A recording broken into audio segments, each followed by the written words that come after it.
We all stood there for several seconds, still and silent, before Leslie finally said, "The living area for this floor is that way." "You should go first. You know your way around better than I do," I suggested from behind him.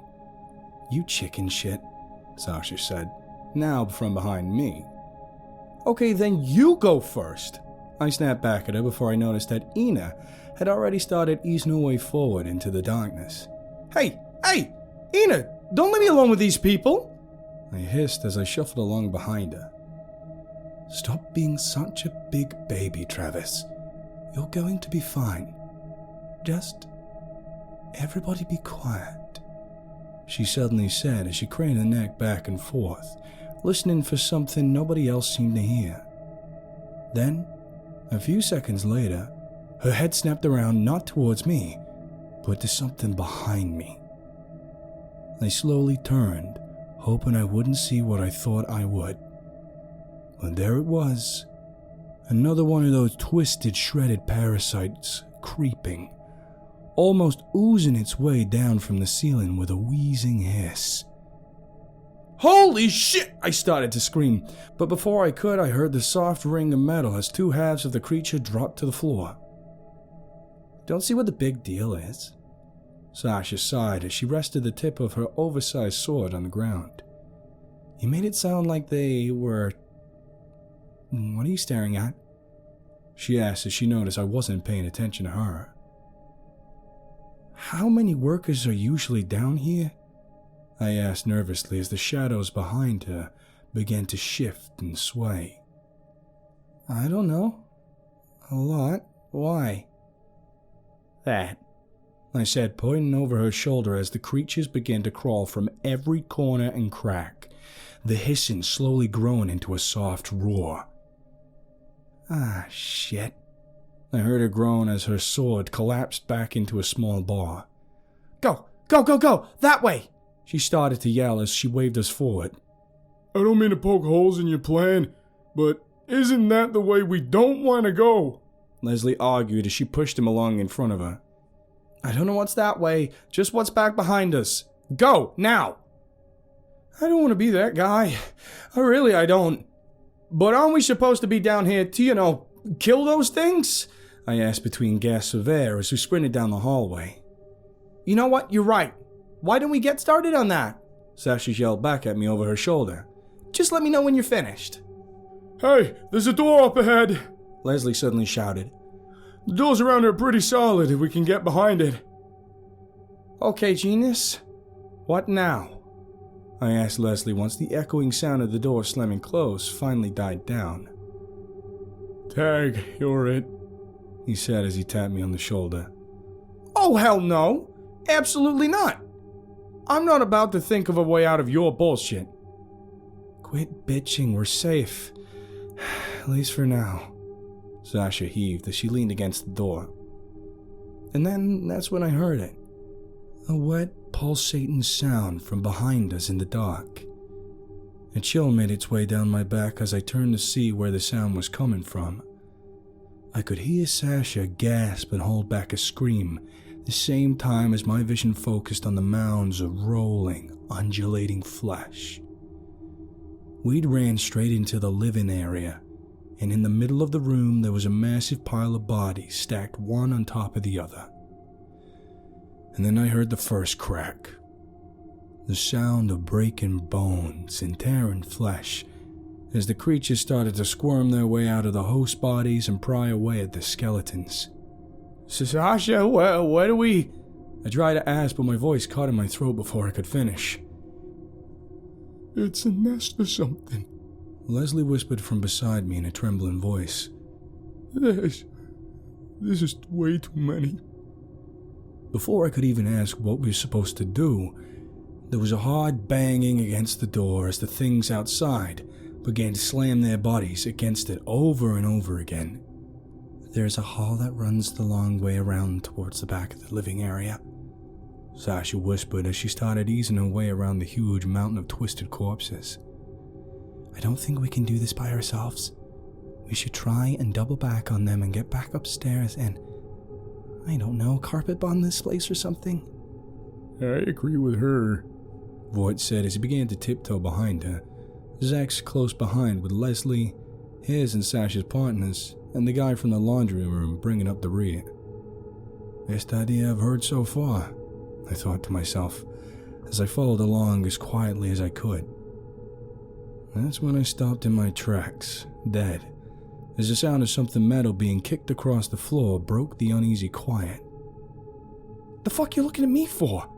I silently asked Sasha, indignantly, when her head snapped back to look at me. But before she could say anything, there was a flash of motion and an uproar of screams as one of the things from the pile of corpses shot across the room and snatched the guy from the laundry room into the shadows. Taking that as my cue, I broke into a full sprint straight towards the front of the line and the locked door. Locked! The damn thing's locked! I groaned as I snatched at the handle. Oh shit.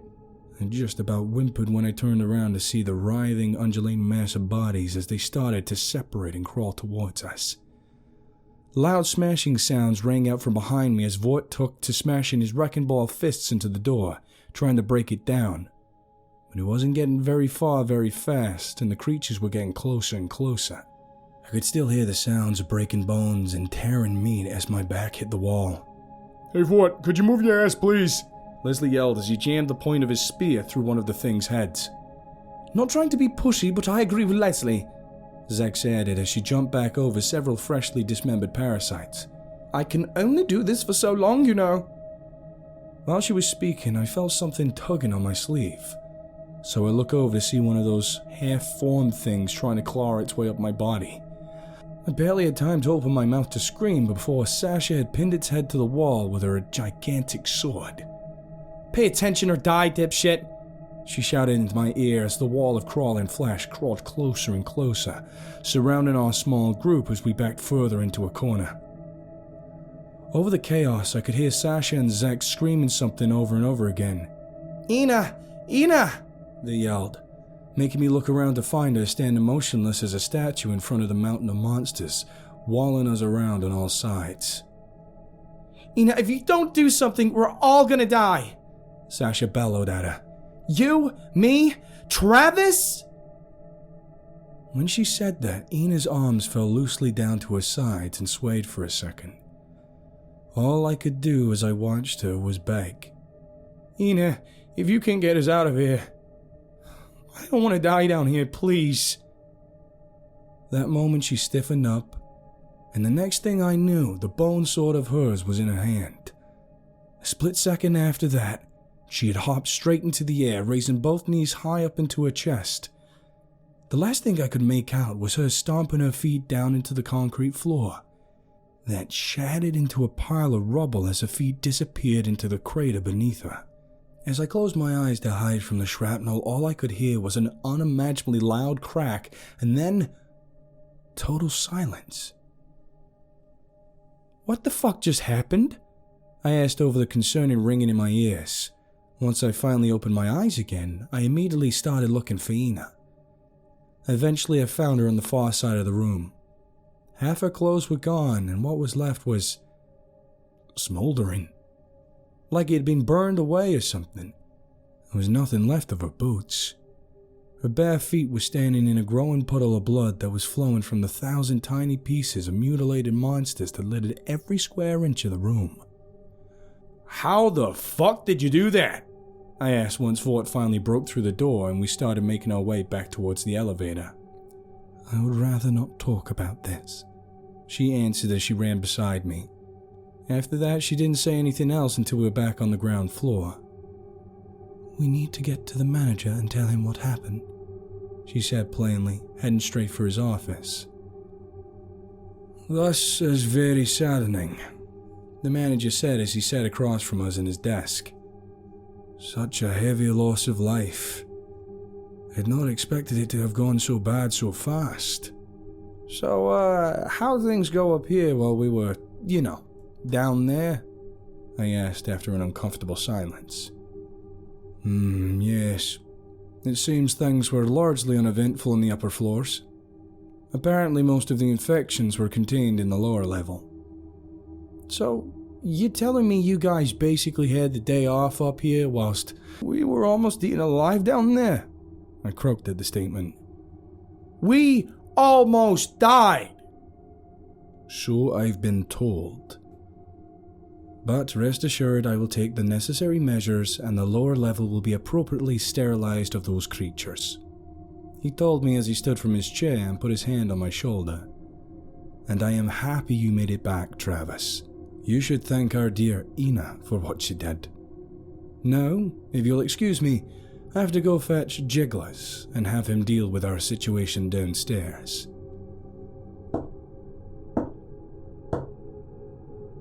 Hey Ina, you in here? I asked as I opened the door to our room.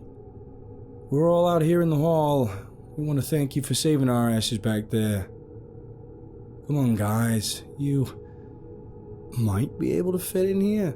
I added when I realized how much space they'd all take up in our tiny room. Yeah, thank you. Vort boomed down at her from up near the ceiling.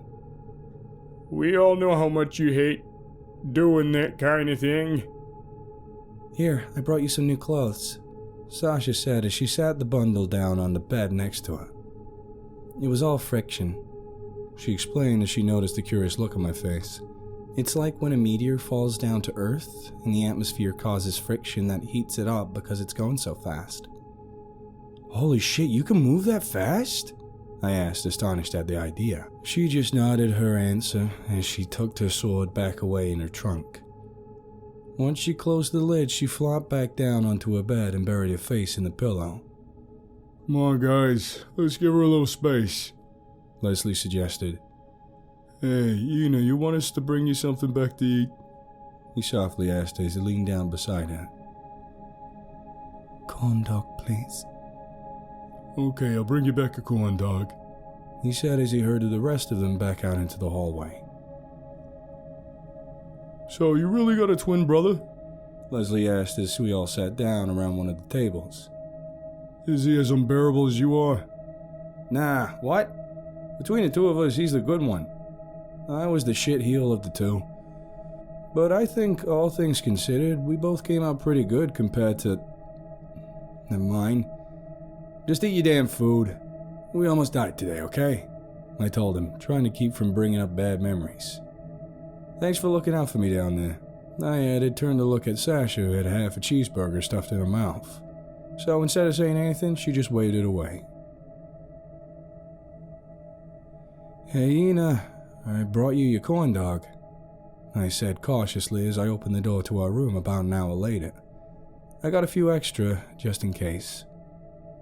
Thank you, she said from her bed where she was laying down facing the wall. I walked over and sat down beside her, still holding the plate full of corn dogs. For a while I just stayed quiet, trying to think of the right thing to say. But when I couldn't think of the right thing to say, I just said what I was thinking. I'm sorry. We should have done better down there and not made you have to do that. You had this place's A-team down there and still dropped the ball. I guess if there's anything I can do to make it up to you, just let me know.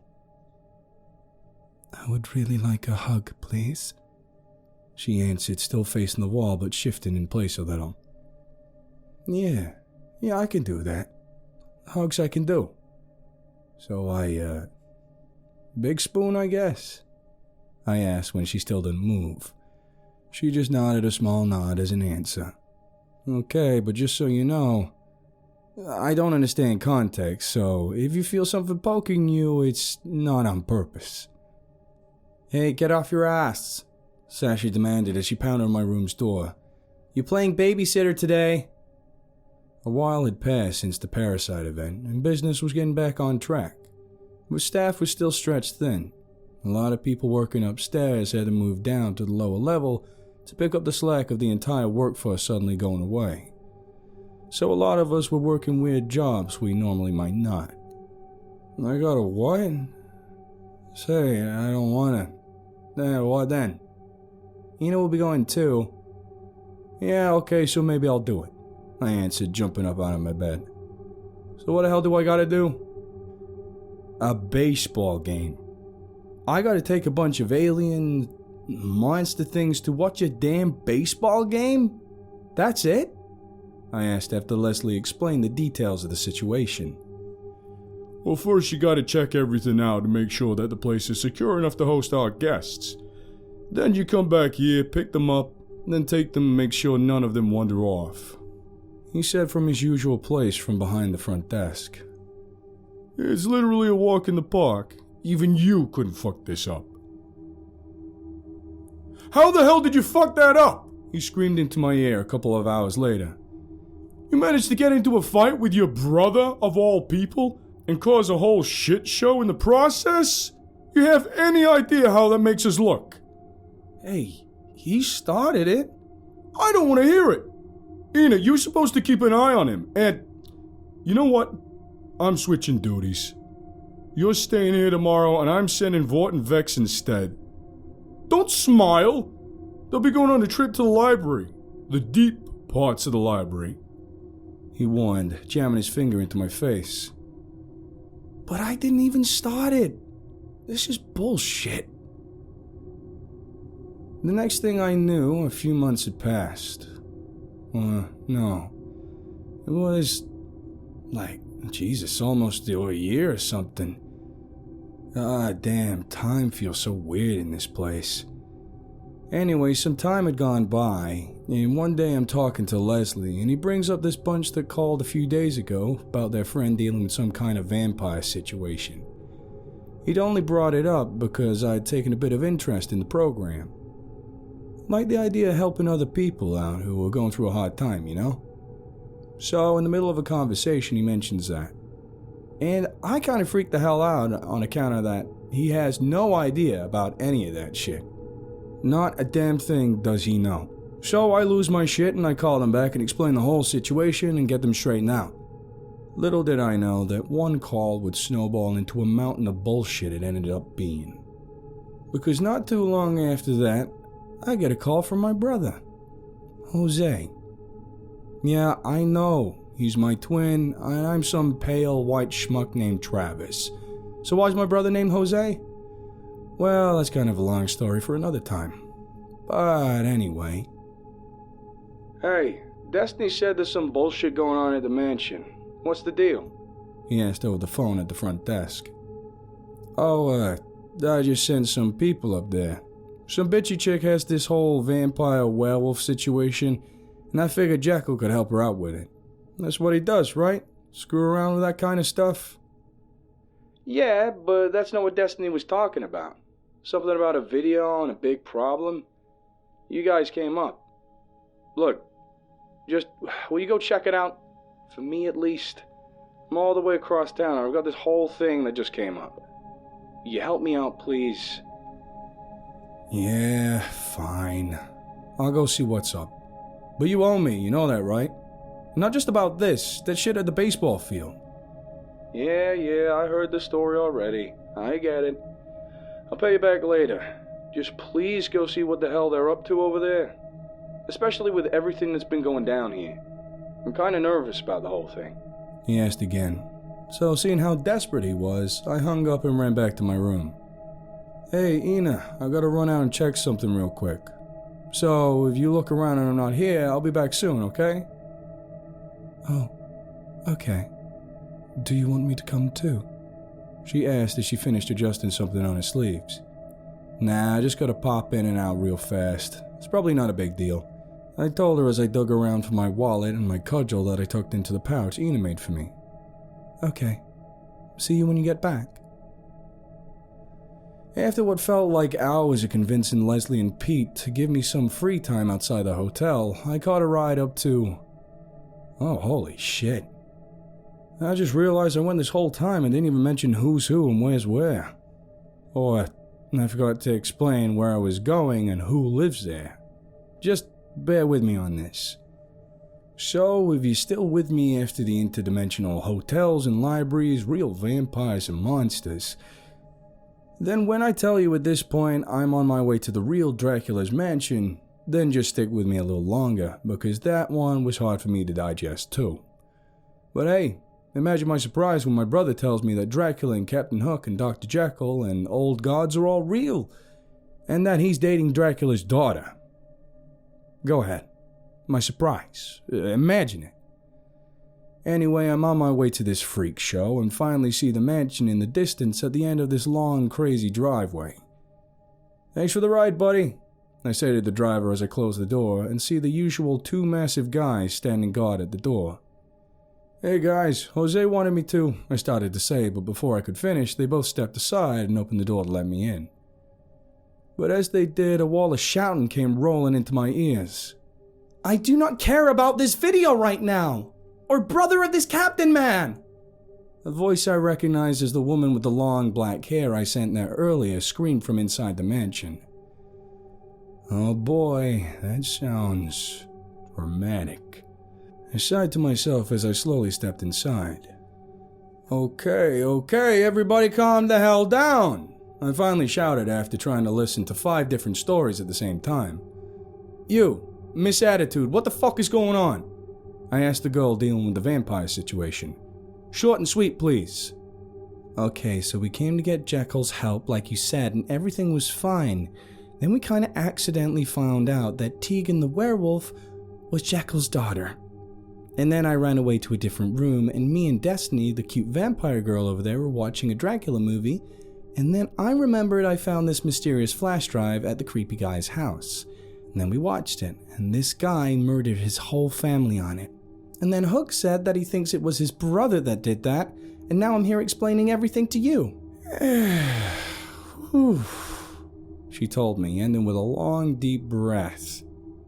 "I didn't say you had to do it all in one breath, goddamn," I said as she started to wobble a bit. "Fucking breathe, lady, Jesus." I told her as I tried to hold her upright. "Okay, so where's this video?" Holy shit, I think I might need a minute, guys. I sighed once the video had ended. I just watched the most brutal thing I'd ever imagined, and I could feel it all the way down to the pit of my stomach. "Hey, Destiny, can you maybe bring me some water or something? I'm not... you know," I asked as a wave of nausea washed over me. Yeah, I'll be right back," she answered before disappearing in a wisp of black mist. A few seconds later, she was back with a glass of water. "Here you go," she said as she handed it to me. "So what do you think?" she asked after I'd taken a few sips of the cup. "Honestly, I think," I started to say, but before I could finish, someone's phone started to ring. "Hey, it's Jose. He says he wants to talk to you." "So, what's the situation?" Jose asked from his end of the phone. "Well, I think I need to definitely tell the manager about this. I don't know what he'll be able to do, but he needs to know. You should probably get over here too. This whole situation is getting kinda soap opera-y, you know? I'm getting Jerry Springer flashbacks over here. Plus, your girlfriend is looking kinda distressed about this whole thing." "Yeah, alright. Just give me a little while. I'm over here at Abigail's shop and..." He started to say, but was interrupted by shouting from the background. It sounded like a child arguing with some woman with a sharp, gravelly voice. "What the hell was that?" I asked over the commotion. "Yeah, back at it again. Some kind of dispute over what prop should go where. I got roped in as the ref," he groaned. "Just let me calm this shitstorm down. I'll bring Abigail with me. She might know something about what's happening." "I might what? Who are you talking to? Hey, put that down!" Abigail's voice crackled out through the other end before a click ended the call. Okay. He'll be here soon. He's bringing Abigail. But other than that, I don't got a clue what's going on. We might have a real serious situation on our hands here, guys. You're gonna need a lot more help than me to deal with this."